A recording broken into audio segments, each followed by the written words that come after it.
જીભનો ઉપયોગ માત્ર ચખવા માટે જ નહીં પરંતુ અન્ય વસ્તુ માટે પણ થાય છે. તમે તમારી જીભના રંગ પરથી તમારા આંતરિક સ્વાસ્થ્ય વિશે જાણી શકો છો. જી હા, શું તમે ક્યારે વિચાર્યું છે કે જ્યારે પણ તમે અસ્વસ્થતા અનુભવો છો ત્યારે ડૉક્ટર તમને ચેકઅપ કરાવતી વખતે તમારી જીભ બતાવવાનું કહે છે, ત્યારે માત્ર જીભ જોઈ કઈ રીતે ખબર પડે છે કે તમે કેટલા સ્વસ્થ છો?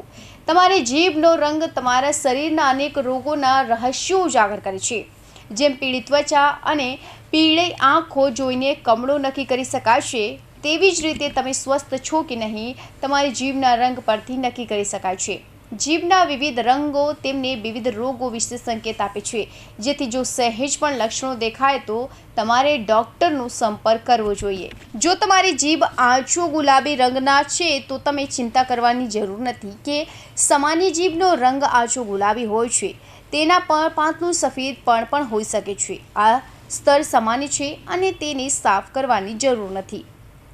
જો તમારી જીભનો રંગ લાલ છે તો તે તાવ, ચેપ અથવા બળતરાની નિશાની હોઈ શકે છે. આ સાથે વિટામિન B12ની ઉણપનું લક્ષણ પણ હોઈ શકે છે. સફેદ જીભની વાત કરીએ તો જીભ પણ સફેદ પડનું સંચય, યીસ્ટ ઇન્ફેક્શન અથવા લ્યુકોપ્લાકિયાની નિશાની હોઈ શકે છે. લ્યુકોપ્લાકિયા એ એક એવી સ્થિતિ છે જેમાં મોઢામાં સફેદ પીચ બને છે. પીળી જીભની વાત કરીએ તો પીળી જીભ કમળો અથવા પાચન સમસ્યાઓની નિશાની હોઈ શકે છે અથવા કેટલીક દવાઓ આડઅસર પણ હોઈ શકે છે. કાળી જીભ એન્ટીબાયોટિક્સ સેવન અથવા ફંગલ ઇન્ફેક્શનને કારણે પણ થઈ શકે છે. તે બિસ્મથ સબ્લિસિલિટર ધરાવતી દવાઓને કારણે પણ થઈ શકે છે.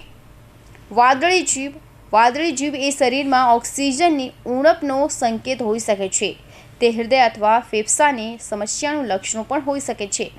જો તમે તમારી જીભ કે કોઈ પણ ફેરફાર દેખાય અથવા તો તેના કલરમાં કોઈ પણ ફેરફાર દેખાય તો તમને ડૉક્ટરને સંપર્ક કરવો જોઈએ.